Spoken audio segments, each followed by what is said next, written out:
علیکم ناظرین کرام، افتخار احمد جو سینئر تجزیہ نگار ہیں، آج وہ ان کے پروگرام میں رانا ثناءاللہ تشریف لائے اور رانا ثناءاللہ سے ایسے تلخ سوال کیے گئے جس کے بعد ان کے پاس کوئی جواب نہیں تھا۔ اور خاص کر جب ان سے پوچھا گیا کہ آپ ہمیں یہ بتائیں کہ ساڑی گل ہو گئی ہے، ایک ورڈز جو آپ کو اچھی طرح سے یاد ہوگا، یہ ورڈز کس چیز پہ تھا، مطلب آپ کا مقصد کیا تھا یہ بات کرنے کا؟ تو انہوں نے پہلے سوچنا شروع کر دیا اور سوچنے کے بعد کیا جواب دیا یہ بھی آپ اس ویڈیو میں دیکھیے گا۔ اور دوسری بات انہوں نے بتایا کہ کس وجہ سے ہمیں ووٹ نہیں ملے، یہ بات بھی آپ یہ ویڈیو دیکھیں اور پھر اس کے اوپر بات کرتے ہیں۔ ساڑی تے گل ہو گئی ہے۔ رانا صاحب یہ آپ سے منسوب کیوں کیا گیا؟ کیا ساڑی تے گل ہو گئی ہے کس حوالے سے؟ الیکشن میں۔ نہیں، میں نے کسی تناظر میں کہی ہوگی بات یہ۔ کس سے آپ کی بات ہوگی جی؟ نہیں، ہماری بات تو آپس میں ہی ہوتی ہے، پارٹی کی بات پارٹی میں ہوتی ہے۔ تو یہ بات بطور سلوگن عوام تک کیسے پہنچی؟ ساڑی تے گل ہو گئی ہے۔ نہیں، میرا نہیں خیال یہ اس طرح کا کوئی سلوگن جو ہے وہ عوام میں پہنچا ہے۔ کیا آپ نہیں سمجھتے ہیں کہ اس سلوگن کی وجہ سے آپ کو انتخابات میں نقصان ہوا؟ نہیں، بالکل نہیں۔ اچھا، کیا آپ اس بات کو نہیں سمجھتے کہ جو مینڈیٹ تھا آپ کے پاس 2018 میں اینٹی اسٹیبلشمنٹ ہونے کا، وہ مینڈیٹ اور پارٹی کے پاس چلا گیا؟ کیا یہ وجہ تھی آپ کی شکست کی؟ ہمیں اینٹی اسٹیبلشمنٹ ووٹ جو ہے وہ ہمیں اس مرتبہ نہیں ملا، وہ ہمارے خلاف گیا۔ کیوں؟ اس لیے کہ آپ اینٹی اسٹیبلشمنٹ رہے نہیں، کیونکہ جو آپ نے حکومت لی 18 مہینے چلائی اس میں یہ تاثر گیا کہ آپ اینٹی اسٹیبلشمنٹ نہیں ہیں۔ دیکھیں، اس میں جو ہمارا کیس ہے، جو ہمارا آرگومنٹ ہے، اس کو اگر آپ سنیں تو آپ کی مہربانی ہوگی۔ دیکھیں، معاملہ یہ ہے کہ ہم کبھی بھی پرو اسٹیبلشمنٹ نہیں تھے۔ ہم نے کبھی بھی جو ہے وہ اسٹیبلشمنٹ کے کردار کو تسلیم نہیں کیا۔ یہ ایک حادثہ ہو گیا، اور وہ حادثہ یہ ہوا کہ عمران خان جو اسٹیبلشمنٹ کا پروجیکٹ تھا، اسٹیبلشمنٹ نے 2017-18 میں ہمیں ڈی اسٹیبل کیا، ملک کو سیاسی طور پہ غیر مستحکم کیا، 18 کا الیکشن ریگ کیا، ریگ کر کے اس کو لے آئے، اس کو آ کے ملک کے اوپر مسلط کر دیا۔ جب یہ مسلط ہو گیا تو اس نے اسٹیبلشمنٹ سے کہا کہ بھی اب میرا آگے ایجنڈا یہ ہے، چاہیے تو تھا یہ سب کو ساتھ لے کے چلتا، ہم اس کے ساتھ چلنے کو تیار تھے۔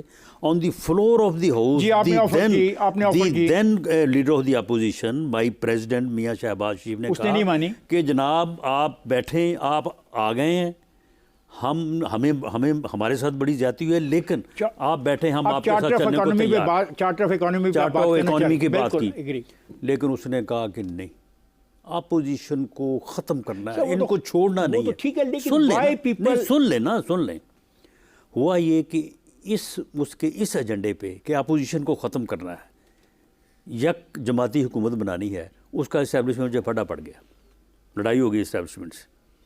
اسٹیبلشمنٹ نے اس کا ساتھ نہیں دیا۔ اوکے، ختم ہوگی نا بات۔ جب اس کا ساتھ نہیں دیا تو اسٹیبلشمنٹ نے اس کا ساتھ نہیں دیا ہمیں ختم کرنے کے لیے، تو ہمارے تھوڑے سے جذبات جو تھے وہ اسٹیبلشمنٹ کی طرف ذرا تھوڑا نرم ہو گئے۔ آئیے ذرا ان جذبات کی بات کر لیتے ہیں۔ ایک ایسے آدمی سے جو ڈیموکریٹ ہے، رانا صاحب یو آر اے ڈیموکریٹ، میں آپ سے پوچھتا ہوں جب ان کا انتخابی نشان واپس لیا گیا، کیا اس کی وجہ سے لوگ آپ کے خلاف نہیں ہوئے؟ جب ان کو آپ نے کاغذات ان کے چھیننے شروع کیے، کیا لوگ اس کی بنا پہ آپ کے مخالف نہیں ہوئے؟ جب آپ نے ان کو جلسے جلوس نہیں کرنے دیے اور آپ نے اس عمل کی مذمت نہیں کی ایز اے پولیٹیکل پارٹی، تو لوگوں نے کہا یہ تو سارے کے سارے اسٹیبلشمنٹ کے لوگ ہیں۔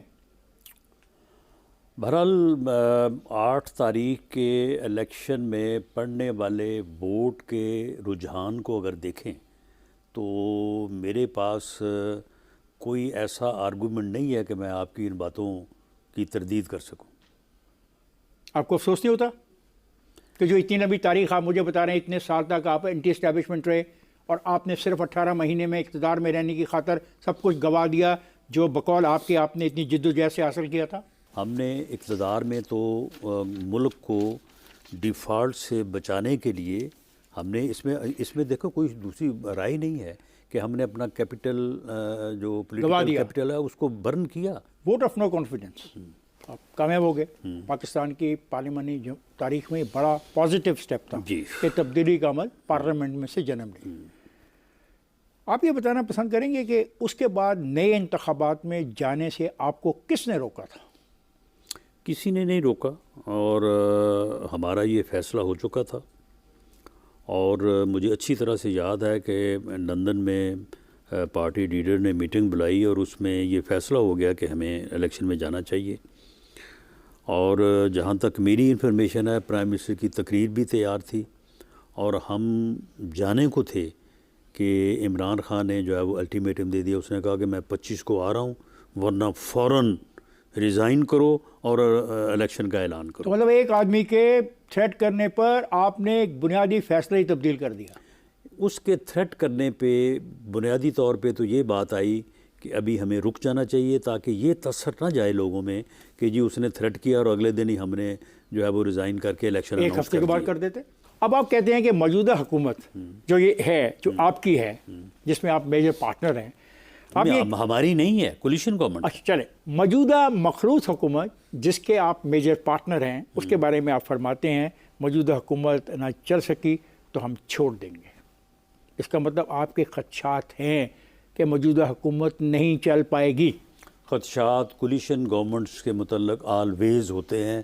ہم نے 16 ماہ کی کولیشن گورنمنٹ چلا کے دیکھی ہے. ایک پارٹنر جو ہے وہ تھوڑا سا آگے پیچھے پاؤں رکھے تو کولیشن گورنمنٹ کیا ہے، کولیشن گورنمنٹ گئی. تو پھر کر کے رہے ہیں آپ؟ یعنی پچھلے 2 ڈھائی 3 سال میں آپ نے کیا کیا؟ جب پہلا سوال میں کرتا ہوں، میں پہلا جب دیکھیں جب میں پلیز لیٹ می میں باجوہ کا سوال کرتا ہوں تو وہ آپ کی ٹیکٹیکل فیصلہ تھا. جب میں کہتا ہوں ووٹ آف نو کانفیڈنس کے بعد آپ الیکشن میں کیوں نہیں گئے تو آپ کہہ رہے تھے آپ کو تھریٹ مل گیا. جب نگران حکومت کی بات کرتا ہوں تو آپ نے کہا کہ ہم نے اس کی ایز سچ سپورٹ نہیں کی. جب میں آج کی بات کرتا ہوں تو آپ کہتے ہیں کہ چونکہ مخلوط حکومت ہے تو کس لیے بھی ٹوٹ سکتی ہے. تو یہ سارا سفر جو آپ نے طے کیا، اس کے لیے پھر آپ جواب دہ ہیں عوام کو یا نہیں؟ اور صرف آپ کو ہی نقصان نہیں ہوا، عوام کو بھی ہوا. مہنگائی بڑھی، بے روزگاری بڑھی، ملک کے اندر ایسی صورتحال جنم لے چکی ہے جس کے بارے میں کچھ نہیں کہا جا سکتا کہ کل کیا ہوگا. نہیں، تو معاملہ یہ ہے کہ آج یہ سارا کچھ آپ گھیر کے جو آپ ہمارے جو ہے وہ سر پہ رکھنے کی کوشش کر رہے ہیں. آپ وہ 17-18 میں کیوں نہیں جاتے؟ آپ 17-18 میں یہ سارا کچھ نہیں تھا. اس وقت ملک بھی مستحکم تھا، معیشت بھی مستحکم تھی، تو پھر وہ ڈرامہ جو کیا اس ڈرامے پہ کیوں نہیں آتے؟ میں نے اس ڈرامے کو سپورٹ تو نہیں کیا. میں نے اس ڈرامے کو تو اسی کی وجہ سے سارا نہیں میں نے اس ڈرامے کو سپورٹ نہیں کیا. تو پھر میں ایک پولیٹیکل ایکسپرٹ سے پوچھ رہا ہوں بھائی جو میرے سامنے بیٹھا ہوا ہے. You are not a common political worker, you are the man who knows. آپ جانتے ہو کہ سیاست کیا ہے. میں اس سے سوال کر رہا ہوں پھر یہ 2 سال کیا تھے؟ اس کا جواب مجھے دے دیں تاکہ میں اگلے سوال پہ جاؤں. معاملہ یہ ہے کہ جو 17-18 میں جو سازش ہوئی اس ملک کے خلاف، جس نے اس ملک کو سیاسی عدم استحکام کی طرف دھکیلا، معاشی عدم استحکام کی طرف دھکیلا، اس سازش کے نتیجے میں یہ سارے اقدامات ہوئے ہیں اور یہ مجبوراً ہمیں ان چیزوں کو فیس کرنا پڑا. چلے میں مان لیتا ہوں کہ عمران کو اسٹیبلشمنٹ لے کر آئی تھی. پھر میں مان کیوں لیتے ہیں، لے کے آئی تھی. اب آپ کے بارے میں کہا جا رہا ہے کہ وہ آپ کو لے کر آئے اور آپ ماننے کو تیار نہیں. اور اب آپ کو یہ خدشہ ہے اور اس خدشے کا اظہار آپ نے چند دن پہلے کیا ہے کہ 100 طرفہ بات چیت نہیں ہوئی تو سب کا خاتمہ ہوگا. اور آج انہوں نے مطالبہ کیا ہے کہ 9 مئی کے واقعات کی تحقیقات کے لیے آزاد کمیشن بنایا جائے. اس ساری صورتحال پہ آپ کیا کہتے ہیں؟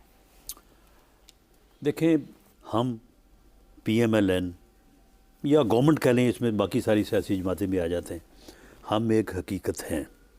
کوئی یہ کہے، سن لیں، کوئی ہمیں تسلیم کرنے سے انکاری ہو تو یہ غلط بات ہے. ہم ایک حقیقت ہیں. PMLN میاں نواز شریف پاکستان کی ایک بہت بڑی حقیقت ہے. عمران خان بھی ایک حقیقت ہے.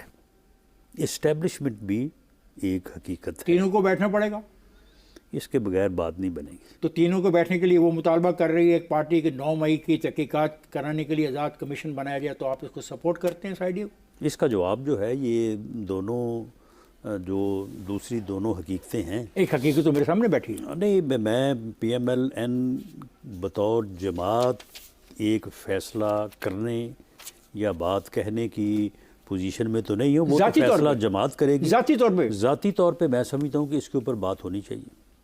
اس بات کے انجام میں نئے الیکشن ہونے چاہیے. نئے الیکشن دیکھیں ہم کوئی CSS کا ایگزامینیشن پاس کر کے تو نہیں آتے، نہ ہی ہم نے کوئی وار کورسز کیے ہوتے ہیں اور اس کے بعد جناب وہ ہمارے کندھوں کے اوپر جو ہے وہ سٹار لگتے ہیں. ہمارا تو سٹار ایک ہی ہے، وہ ہے الیکشن، عوام کا مینڈیٹ. افتخار صاحب اگر یہ متنازع ہو جائے تو ہم پرفارم نہیں کر سکتے. سیاستدان، سیاسی جماعت ایک فیئر عوامی مینڈیٹ کے بغیر پرفارم نہیں کر سکتی. تو ناظرین کرام، آپ نے یہ ویڈیو دیکھی اور رانا ثناءاللہ کی بات سنی کہ وہ افتخار احمد نے بڑی زبردست اس سے بات کی کہ ساڑی گل ہو گئی ہے، یہ بات آپ کیا کرتے تھے، کس تناظر میں کیا کرتے ہیں. تو رانا ثناءاللہ نے اس بات کا صحیح طریقے سے کوئی جواب نہیں دیا، بلکہ یہ کہا کہ یہ پارٹی کی بات ہوتی تھی کہ ہم پارٹی میں بات کرتے تھے اور اس کے علاوہ یہ کچھ بھی نہیں تھا.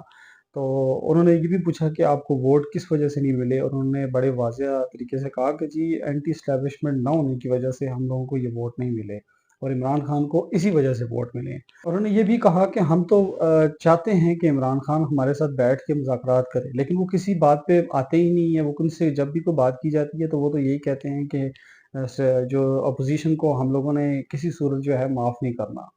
تو یہ ویڈیو آپ نے دیکھی، انشاءاللہ امید کرتے ہیں آپ کو یہ ویڈیو پسند آئی ہے. ملتے ہیں نیکسٹ ویڈیو کے لیے، تب تک کے لیے اللہ حافظ.